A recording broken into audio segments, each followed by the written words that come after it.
Fondacija Tuzlanske zajednice poziva građane, udruženja i institucije sa područja Tuzlanskog kantona da pokažu koliko vole mjesto u kojem žive i predlože projekte za dobrobit svih koji će omogućiti rješavanju ključnih problema u zajednici i napraviti pozitivne promjene u okruženju. U nastavku upravo o ovome govorim sa Selmom Memišević. Selma, dobro jutro, dobro nam došli. Dobro jutro i dobro jutro vašim gledalcima. Hvala vam. Evo, na samom početku nekako vi ćete najbolje predstaviti ovaj projekat kojeg sam ja malo čas i negdje i najavila. Pa potrudit ću se prije svega. Vi ste zaista napravili jako lijep uvod. Ja bih samo istaknula da evo ovo o čemu ste vi već govorili je zapravo fond Volim svoj grad. Svojevremeno od 2003. godine Fondacija Tuzlanske zajednice je imala znači fond pod nazivom Fond Volim svoj grad i on je funkcionisao samo na području grada Tuzle. Strateškim opredjeljenjem da fondacija svoje područje djelovanja proširi na Tuzlanski kanton, a nekada u budućnosti nadamo se i na područje Bosne i Hercegovine, mi od novembra prošle godine smo Fond Volim Tuzlu preimenovali u Fond Volim svoj grad. Tako da u okviru njega sada ne podržavamo samo građanske inicijative u okviru grada Tuzle, nego sve one inicijative sa područja našeg Tuzlanskog kantona. Podrška se realizuje kroz projekt Naša zajednica i naša odgovornost, pa evo, šta je negdje cilj? Pa tako je. Zapravo Fondacija Tuzlanske zajednice u partnerstvu sa Američkom razvojnom agencijom, odnosno sa USAID-om u okviru programa Snaga lokalnog realizuje projekat Naša je zajednica, naša odgovornost. I cilj je zapravo da osnažimo prije svega lokalne organizacije, lokalne lidere i da ih povežemo zajedno kako bi rješavali sve one lokalne probleme na lokalnom nivou s jedne strane, a s druge strane kako bi radili prije svega i na edukaciji takvih građana. Mi to kažemo često jačanje kapaciteta, ali evo da bi bili onako zaista jednostavni prosti da nas i gledalci shvate, mi zapravo radimo i pored finansijske podrške kroz ovaj program radimo i različite edukacije za zainteresirane građane. Evo, da nekako damo te uvodne informacije našim gledateljima, ko zapravo može aplicirati? Pa na Fond Volim svoj grad, kao i na većinu naših javnih poziva, prije svega mogu aplicirati sve nevladine organizacije sa područja Tuzlanskog kantona.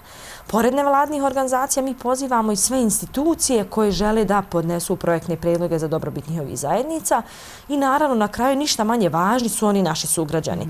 Naši sugrađani mogu aplicirati na način da zajednički oforme jednu neformalnu grupu koju trebaju činiti 3 punoljetna predstavnika i da sa svojom idejom apliciraju na fond. Znači, u suštini zapravo svako ko je zainteresiran, ko ima neku vrstu ideje kojom želi unaprijediti kvalitet života u svojoj zajednici, zapravo može i aplicirati. Evo, kako i na koji način zapravo? Pa što se tiče procesa apliciranja, prije svega ja bih pozvala sve zainteresirane da posjete našu web stranicu fondacijatz.org. Tamo će pronaći kompletan javni poziv, pronaći naše kriterije o kojima ćemo svakako razgovarati, ali i pronaći konkretne upute kako da popune svoju aplikaciju. Mi već nekoliko godina apliciranje vršimo preko našeg online modula za apliciranje. To je prilagođen jedan modul koji olakšava iz koraka u korak aplikantima da popunje njihovu projektnu aplikaciju i moramo reći da iskustva aplikanata u proteklom periodu su zaista pozitivna i da kroz takav modul daleko lakše podnesu svoju projektnu aplikaciju i s druge strane imaju jako veliku podršku cjelokupnog grant tima fondacije koji im stoji na raspolaganju da u slučaju bilo kakvog problema prilikom popunjavanja ove online aplikacije koja se nalazi na web stranici fondacije, kontaktiraju tim fondacije, da im otklone poteškoće, da im daju savjete i da zajedničkim snagama unaprijedimo tu projektnu aplikaciju. Značajna stvar je evo da pominjemo i koliko zapravo finansijsku podršku dajete. Apsolutno. Što se tiče finansijske podrške, znači aplikanti mogu aplicirati za projekte do maksimalne vrijednosti od 3000 konvertibilnih maraka, minimalna vrijednost je 500. Međutim, ono što je važno spomenuti u ovome javnom pozivu je da s obzirom da se on realizuje kroz partnersku podršku USAID-a, aplikanti moraju voditi računa da prilikom proračuna finansijskog njihovog projekta isključe troškove PDV-a, što znači da zapravo cjelokupna projektna vrijednost je i veća. Detalje o tome svakako bih ostavili individualno aplikantima, ali ono što je dodatno važno je da aplikanti prilikom pisanja svoje projektne aplikacije trebaju računati i svoj volonterski rad koji zaista mi prije svega, za koji se zaista mnogo zalažemo i naravno mnogo cijenimo, te također svoje vlastito učešće. Tako da su to najčešće projekti čija procijenjena vrijednost iznosi između 3.000 do 10.000 konvertibilnih maraka, od čega je maksimum finansijske podrške od strane fondacije 3.000 konvertibilnih maraka. Da. Ovaj poziv o kom govorimo sve vrijeme otvoren je 16. aprila, ako se ne varam, da nam kažete do kad traje, evo i negdje šta kasnije slijedi, čeka vas puno posla, ja bih kazala. Pa mi se nadamo iskreno da nas čeka puno posla. Nekako vođeni prethodnim iskustvom, zapravo javnim pozivom Fonda Volim svoj grad koji smo imali u novembru prošle godine kada smo primili 60 aplikacija. Očekujemo da definitivno u ovom javnom pozivu to bi moglo biti možda čak i duplo veći broj. Očekuje nas mnogo posla, radujemo se istom zato što se nadamo da ćemo zaista dobiti vrijedne i kvalitetne aplikacije iz svih naših zajednica sa područja Tuzlanskog kantona. Biće izazovno, vrijeme je pandemije, trebamo se prilagoditi aplikantima, aplikanti moraju prilagoditi svoje projektne aplikacije u uslovima u kojima trenutno živimo, ali evo, imamo vremena do 16. maja, tako da se iskreno nadamo da nam slijedi jedan uzbudljiv period. Jesu li zapravo već počele pristizati aplikacije? Kako to funkcioniše? Pa vjerovali ili ne, jesu. Evo, otprilike nekih 7 dana zapravo je iza nas. Mi već imamo nekoliko pristiglih aplikacija, imamo daleko veći broj zainteresiranih aplikanata i možda bi iskoristila ovu priliku da unaprijed najavim da ćemo mi od iduće sedmice svakog utorka sa početkom u 11 sati na Facebook stranici Fondacije Tuzlanske zajednice organizirati jedno online savjetovanje. Znači, koristeći platformu Zoom, mi ćemo pozvati i zapravo i pozivamo sada sve potencijalne aplikante da nam se priključe na tom online savjetovanju i zapravo u tom, nazovimo ga, predavanju ili diskusiji, oni mogu da pitaju sve ono što im je nejasno, da razgovaramo o njihovim idejama, da im damo savjete i sugestije prije nego što samostalno i započnu apliciranje. Znači, od idućeg utorka, naredna 3 utorka u 11 sati na Facebook stranici Fondacije. Da. Šta sve zapravo podržavate? Evo, o kakvom vremenskom trajanju se radi? Pa ovako, što se tiče vremenskog trajanja, to su najčešći projekti koji traju od 1 mjeseca do 1 godine. Rijetko kada to zaista bude i neka mjesečna inicijativa, po nekom našem dosadašnjem iskustvu, to su polugodišnji ili godišnji projekti. Kada je riječ o oblastima i o tome zapravo šta konkretno mi podržavamo, spektar oblasti je zaista širok. Mi otprilike neki 10-ak oblasti imamo u okviru svojih javnih poziva. Fokus u ovome i u prethodnih nekoliko poziva smo prije svega stavili na očuvanje zdravlja, brigu o okolišu, brigu o klimi. Jako nam je važno da projekti pokušaju unaprijediti zdravlje, educirati građane o važnosti prevencije, o zdravlju. Evo, u proteklom periodu imamo jednog aplikanta, udruženje Štit iz Tuzle, koje radi edukacije za sve građane koji imaju problema sa štitnom žljezdom, tako da evo pozivamo građane i da im se priključe. Zatim, s druge strane, imamo oblast neformalnog obrazovanja gdje stavljamo fokus na dodatne edukacije građanima unutar zajednica. Svjedoci smo da u okviru formalnog obrazovanja najčešće građani ne steknu sve one kompetencije koje su im važne. Tako da dajemo prednost projektima koji pružaju mogućnost neformalne edukacije, znači različitih vidova edukacija koji će unaprijediti kompetencije građana. Da li se to radilo u ovom slučaju možda o edukacijama iz oblasti poduzetništva, o edukacijama iz oblasti informatičke pismenosti, da li se radilo o pisanju projektnih prijedloga. Znači, bilo kakve edukacije koje zaista unapređuju lične kapacitete građana su apsolutno dobrodošle i bit će nam drago da ih podržimo. I naravno, ništa manje važna oblast su ljudska prava i podrška marginaliziranim grupama. Prošli puta kada smo razgovarali smo da su i mladi dio tih marginaliziranih grupa, tako da nam je važno da zaista pokušamo pružiti priliku različitim projektima iz navedenih oblasti i da zajedno ih realizujemo u narednom periodu. Dakle, prednost dajete projektima koji su usklađeni sa prioritetnim potrebama lokalnih zajednica u Tuzlanskom kantonu. Tako je. Pa jedan od ciljeva zapravo i samog našeg projekta, naša zajednica je naša odgovornost, ali i onako fokusa rada Fondacije Tuzlanske zajednice jeste da prije svega podržimo inovativne projekte s jedne strane, zatim da podržimo projekte koji odgovaraju na potrebu lokalnim zajednicama. Mi često nismo svjedoci poteškoća lokalnih zajednica i smatramo da ni sama lokalna vlast nekada ne može reagovati zato što možda nije dovoljno upoznata. Ali građani koji dolaze iz tih sredina su zaista najbolji poznavaoci svoje sredine. Nažalost, najbolji poznavaoci problema te sredine. Tako da je nama zaista fokus da podržimo projekte koji odgovaraju na potrebnu lokalnoj zajednici. Kada pričamo o samim potrebama lokalne zajednice i o projektima i kakve zapravo mi to projekte podržavamo, ja bih voljela da sve aplikante pozovem da na našoj web stranici pročitaju našu brošuru Priče i zajednica. Tamo zaista mogu vidjeti ogroman broj pozitivnih primjera, ogroman broj zanimljivih projekata, ogroman broj ideja koje možda su realizirane u drugim zajednicama, ali zaista mogu biti zanimljive i za njihove zajednice. Da. Šta će se unaprijediti implementacijom ovog projekta? Evo negdje, kakva su vaše očekivanja? Pa, pazite, mislim, očekivanja su šarolika. S jedne strane, uvijek posmatramo da zapravo želimo riješiti konkretan problem u zajednici. Teško je sada specificirati i reći šta to zapravo, ali evo nekako u proteklom periodu smo imali projekte koji utiču na razvoj turizma.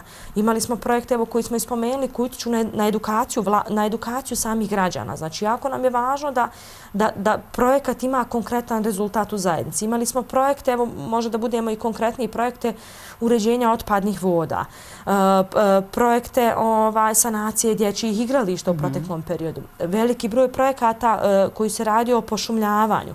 Zatim, prije 2 godine smo podržali pčelarsko društvo Nektar koje je osnovalo API komoru na području Ravne Trešnje. Na takav način smo zapravo, evo, možda i praktičnim primjerom, recimo ovog pčelarskog društva Nektar, pružili priliku građanima da koriste benefite pčela, da građane sa zdravstvenim problemima pozovemo da posjete tu API komoru i da besplatno koriste mogućnosti koje to pruža. Da.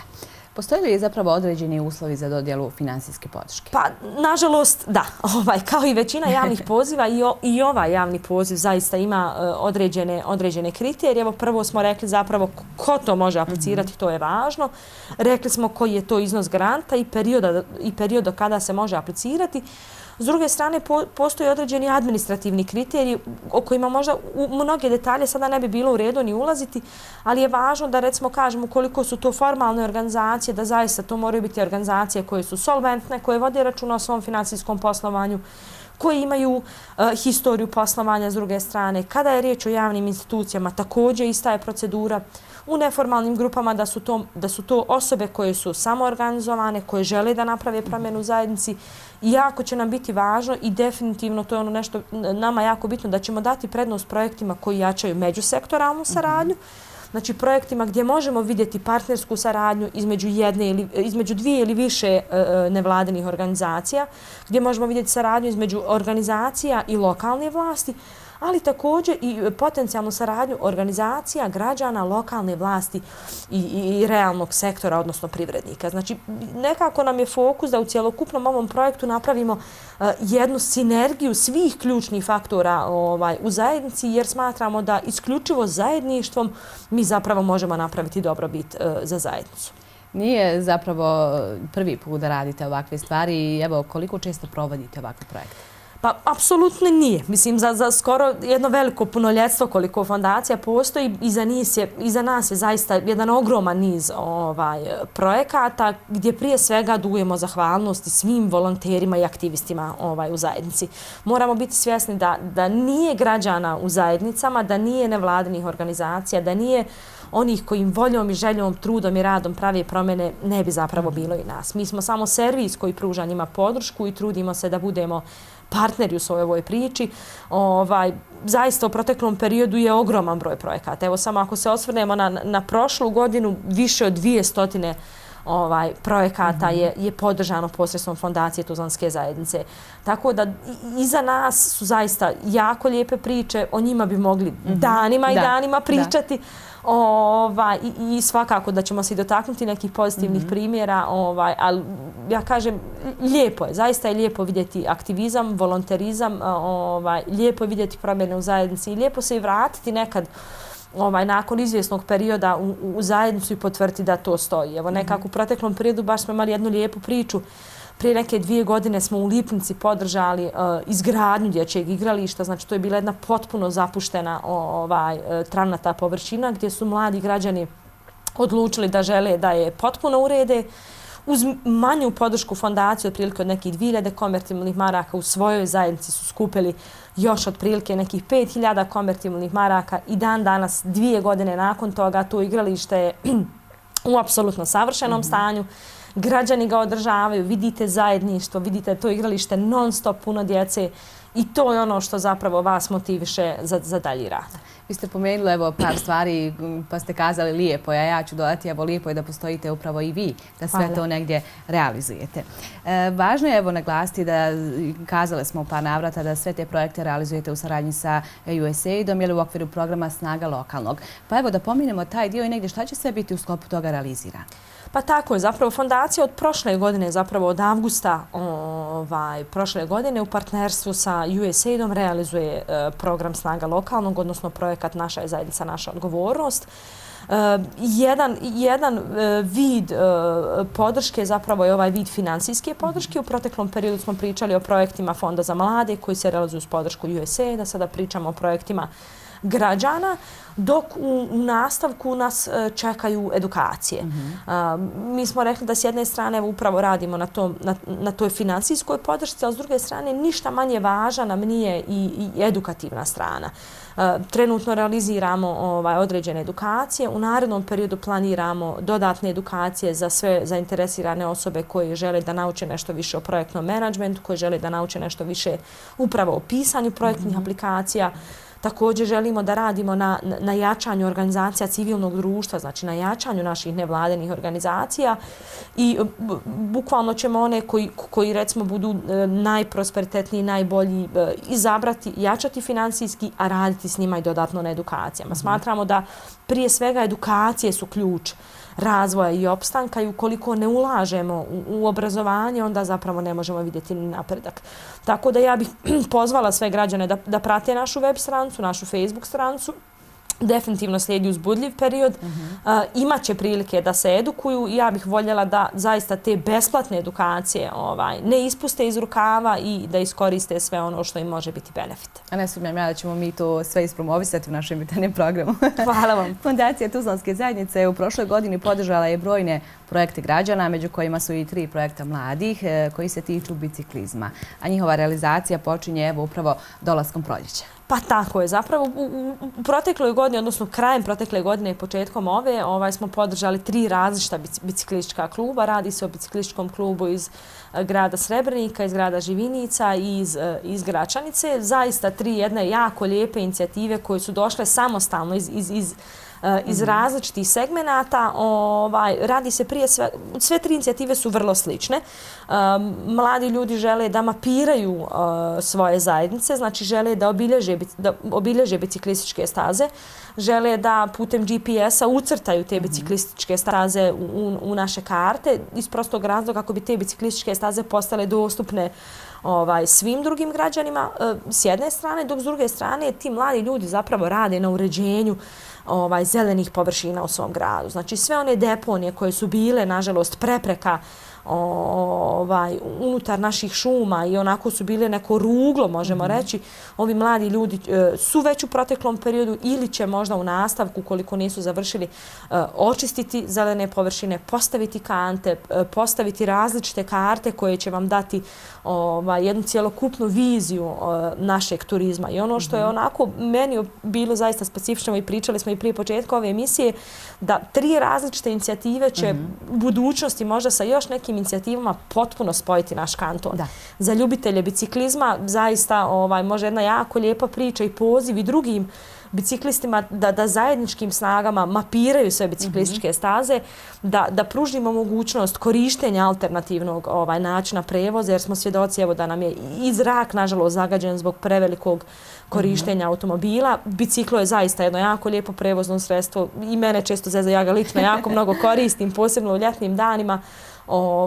Da iskoristimo ljepote prije svega naše kantona, jer konjuh i sve ovo što nas okružuje zaista je prelijepo, da provodimo vrijeme u prirodi, pomoće nam evo i prije svega i zbog imunološkog aspekta i zdravstvene situacije, a s druge strane ćemo zaista zajedno uživati. Kada govorimo negdje o tim aktivnostima Fondacije Tuzlanske zajednice, vi ste započeli i program edukacije iz poduzetništva. Kakva su iskustva? Pa iskustva su jako pozitivna, zaista jako pozitivna. Ovo je već otprilike 4. javni poziv iz oblasti poduzetništva koji mi realizujemo. opet kažem, evo, vraćamo se sad ponovo na ovaj vid edukacije i financijske podrške. Ono što je važno je istaknuti da u okviru Fonda za poduzetništvo mi prije svega pozovemo sve zainteresirane građane koji nemaju formalno registrovan biznis, žele da ga pokrenu, ali isto tako pozivamo i one građane koji su proteklih recimo 18 mjeseci pokrenuli svoj biznis, hrabro ušli u nove poduzetničke vode i sada trebaju možda jedan vjetar u leđa u smislu edukacije. Tako da mi organizujemo dvomjesečnu edukaciju za sve zainteresirane građane. U proteklom periodu nam se javilo 40 građana sa područja Tuzlanskog kantona, što je zaista jako lijepo, jako pohvalno da evo imamo 40 potencijalnih ideja i potencijalnih biznisa. Edukacije su startale prošli vikend, druga edukacija se nastavlja ovog vikenda. Nažalost, zbog trenutne situacije se realizuje online, ali se nadamo da će biti prilike da se vratimo u one normalne, što bi rekli, školske klupe. Ali zaista postoje kvalitetne ideje, radujemo se razradi istih ideja i radujemo se naravno edukaciji svih tih građana, jer smatramo da nakon završene edukacije, ukoliko i ne dobiju finansijsku podršku, oni će zaista biti spremni da samostalno realiziraju ideju i bit će dosta konkurentni na tržištu. Evo, pored svih ovih pomenutih negdje aktivnosti, u fondaciji se uporedo realizuje mnoštvo projekata, mnoštvo aktivnosti, pa evo, negdje ukoliko smo neke zaboravili da nam Selma pomenete. Pa kod nas je, kažu, uvijek turbulentno i radno. Rijetko kada mirujemo i teško pohvatamo sve ove stvari. Vjerujte da nekad i sami se međusobno zarovimo u svijetu informacija i obaveza. Mnogo toga je aktivno. Ono što je možda onako još zanimljivo, što zapravo nismo spomenuli, u našem društvenom centru Kiseljaku trenutno imamo otvorenu igraonicu za najmlađe građane, gdje pozivamo svu djecu uzrasta do 6 godina da se priključe, s obzirom da tamo nažalost ne postoji niti jedno obdanište, ne postoje igraonice i slična mjesta, tako da naš društveni centar Kiseljak zaista živi i radi u punom kapacitetu i pozivamo i organizacije koje žele da rade nešto na Kiseljaku da nam se jave. S druge strane, evo, jučer nam je bio Dan planete Zemlje, za koji mi najčešće realizujemo i našu aktivnost Drvo za Angelinu, Drvo za prijatelja. Nažalost, zbog pandemije smo ove godine odlučili da tu aktivnost pomerimo za mjesec septembar. Tako da radit ćemo u narednom periodu na prikupljanju finansijskih sredstava za kupovinu sadnica, radit ćemo na pošumljavanju naših zajednica, na edukaciji građana, na finansijskoj podršci, tako da mnogo toga nas definitivno čeka. Da. Nedavno ste bili također gosti našeg jutarnjeg programa, evo vi i kolega Ismet, jel tako? Pa smo razgovarali o pokrenutoj inicijativi pod nazivom Za moje sretnije djetinjstvo. Riječ je svakako o jednoj lijepoj humanoj priči, pa kako je protekla ta kampanja? Pa naime, kampanja za renoviranje prostorija u Domu za nezbrinutu djecu je zaista, još uvijek je u toku, ali ovo što iza nas je zaista proteklo i više nego odlično. Moram reći da smo ponosni što smo hrabro ušli u jednu ovako veliku priču. U današnjim uslovima prikupiti više od 50.000 konvertibilnih maraka za relativno kratak vremenski period je ogroman uspjeh. Iskoristila bi priliku da se ovim putem i zahvalim svim donatorima, prije svega, da se ne uvrede, prije svega pojedincima kojih je zaista veliki broj, ali naravno našim lokalnim biznisima koji su svojim donacijama zaista omogućili da se ova kampanja realizuje. Ona još uvijek traje, pred nama su neke završne faze, pripreme za cjelokupno renoviranje i nakon toga slijedi onaj najljepši kraj, a to je zapravo da djevojčicama vratimo njihove prostorije u ljepšem izdanju i da, kao što i sama kampanja kaže, njihovo djetinjstvo barem malo učinimo sretnijim i ljepšim. Da. Mi smo evo malo čas i kazali šta je ono što vas očekuje u narednom periodu, no evo pred sam kraj našeg razgovora hoćemo li malo kazati par riječi više o samoj fondaciji? Ja vjerujem da ne postoje oni koji nisu toliko upoznati sa svim onim što radite, ali evo, za svaki slučaj. Pa, apsolutno da. Otprilike nekako iz našeg razgovora se može izvući i dosta informacija, ali Fondacija Tuzlanske zajednice je nevladina organizacija koja dugi niz godina funkcioniše prije svega u gradu Tuzla. Osnovani smo inicijativom građana u mjesnoj zajednici Siminhan. Kako se naš rad širio, tako smo i mi apsolutno rasli malim, ali hrabrim koracima odvažno ka dalje. Evo, spomenuli smo da od novembra prošle godine, zapravo od avgusta prošle godine smo sa područja 5 gradova gdje smo samo radili u Tuzlanskom kantonu prešli na područje čitavog Tuzlanskog kantona. Zalažemo se za rješavanje lokalnih problema, za jačanje civilnog sektora, zalažemo se za međusektoralnu saradnju, znači za povezivanje prije svega sa lokalnim vlastima, jer pazite, fondacije i prije svega nevladine organizacije su samo resurs koji treba biti pomoć i samim lokalnim vlastima. Tako da nam je drago vidjeti da evo, ovih posljednjih godina i lokalne vlasti sve više prepoznaju značaj samih nevladnih organizacija ili fondacije Tuzlanske zajednice. Prije par godina smo radili na strategiji za mlade u Tuzlanskom kantonu i u gradu Tuzla. Ponosni smo što smo bili pokretači toga. Pokrenuli smo zajedno sa našom kćerkom, organizacijom Osmijeh za osmijeh, Labirint, našu kuću koju mogu koristiti sve zainteresirane organizacije za različite vidove edukacija. Prije 2 godine zapravo izgradili smo društveni centar na Kiseljaku gdje radimo jedan veliki projekat unapređenja kvaliteta života u toj zajednici sa velikim brojem partnerskih organizacija na Kiseljaku. Tako da onako spektar aktivnosti pored rada u zajednici, financijske podrške i s druge strane ovog našeg fundraisinga koji nam je također važan, koji se evo očitovao i kroz kampanju za moje sretnije djetinjstvo, su sve onako segmenti rada Fondacije Tuzlanske zajednice koji na svojim leđima nosi jedan mali, ali vrijedni tim. Da, svakako. I evo negdje za kraj hoćemo li pozvati naše gledatelje da prate sve dalje aktivnosti te se uključe u realizaciju projekata koji za cilj imaju svakako doprinijeti ljepšim i kvalitetnijem okruženju. Apsolutno. Ja bi zaista ohrabrila sve one koji imaju bilo kakvu ideju u bilo kojem trenutku da nas slobodno kontaktiraju. Zaista ne postoje uopšte loše ideje. Da sve ono što je u njihovim glavama možda nerazjašeno, nesređeno, nesloženo da nas pozovu, da zajednički pomognemo realizirati ideje, da sve one organizacije koje imaju potrebu za jačanjem, koje imaju problema u svom radu, koji ne znaju možda kako da izađu na pravi put, da budu slobodni da nas pozovu, bit ćemo vrlo radni da se odazovemo i da pružimo podršku. Također pozivamo i lokalne vlasti da nam budu partneri u našim inicijativama, da zajednički rješavamo probleme u našim zajednicama, da budemo vjetar u leđa našim građanima, da mijenjamo naše sredine u ljepše i u zdravije, a u suštini sve ostale onako detalje i sve ono što je važno, ja uvijek kažem, prvo sredstvo informisanja, web stranica Fondacije Tuzlanske zajednice, fondacija.tz.org i naravno naša Facebook stranica gdje mogu pronaći pregršt novih informacija. Da. Lijepo kazano sve. Meni još preostaje, evo Selma, da vam poželim sreću u svim tim daljim aktivnostima. Nastavite da budete uspješni kao i do sad i hvala vam što ste bili gost našeg jutarnjeg programa i uljepšali svakako naše jutro. Hvala i vama.